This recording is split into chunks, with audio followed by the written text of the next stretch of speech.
এটা কি জানো? হ্যাঁ, কি এটা তোমার সীসা।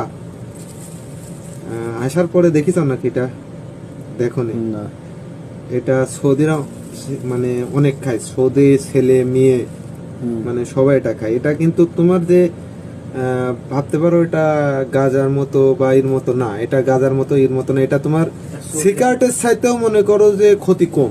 এটা সৌদিয়ানদের প্রিয় খাবার, এই সীসাটা সৌদিয়ানদের প্রিয় প্রিয় ফেভারিট।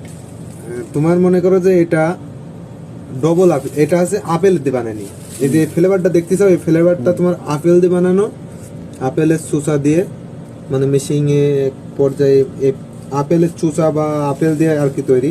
তোমার একটা তুমি সিকাটও খাই দেখবা আর এটাও খাই দেখবা। তোমার মনে করো যে সিকাটের সাথে তোর কম, সিকাটের সাথে সমস্ত কিছু। এটা কিন্তু মনে করো যে পানি আছে না, পানির সাথে ফিল্টার তোমার এটার কোনো যে কষ, আমরা যে সিগারেট খাই, সিগারেট খালে তো কষ ডাইরেক্ট আমাদের মানে শরীরে ঢোকে।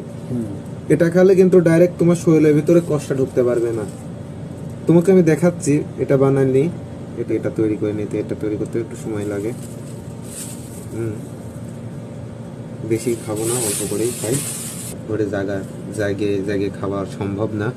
এবার এটার পর দেবো কি জানো? এই যে এটা দেবো, এটা হচ্ছে তোমার অয়েল।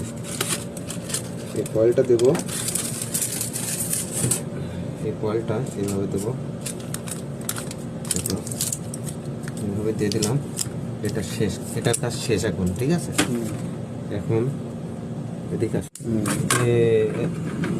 এসিটা বন্ধ করো তো।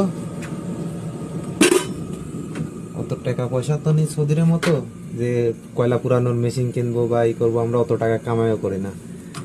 আমার এই যে সীসা দেখতেছো, এই সীসাগুলো সব আমি হচ্ছে আমার কপিলের বাসায় থেকে নিয়ে আসা, বুঝছো? আমাদের কপিল আমার কাছে মুদির খাই, মুদিরদের বাসায় থেকে নিয়ে আসা। ওই রুমে কাজে গেলে পরে একটু করে নিয়ে আসি, আমার চলে আর কি। আবার ফুরাই যায় আবার নিয়ে আসি। ঠিক আছে, এখন আপেল দেবো। দেখো আপেল দেবো, এর ভিতরে আপেল দেবো। মালটা দিলে পারে ভালো লাগে, আঙ্গুর দিলে আরো ভালো লাগে, ঠিক আছে? তো আমার কাছে তো অত কিছু এখন নাই, এখন রানিং যেটা আছে সেটাই দেব। তোমরা এটা ভাবতে পারো মনে করো যে খারাপ, এটা মনে করো যে কোনো সাইড এফেক্টও নাই। ওই গাঁজা সিগারেট খাবার যে সাইড এফেক্ট আছে, ওই সাইড এফেক্ট বলতে কোনো জিনিস নাই। এটার ভিতরে আপেল দিয়ে দিচ্ছে, এর ভিতরে মনে করো যে মালটা তোমার বেদেনা, ঠিক আছে? এগুলা দিয়ে খালে আরো টেস্ট লাগে। তো এখন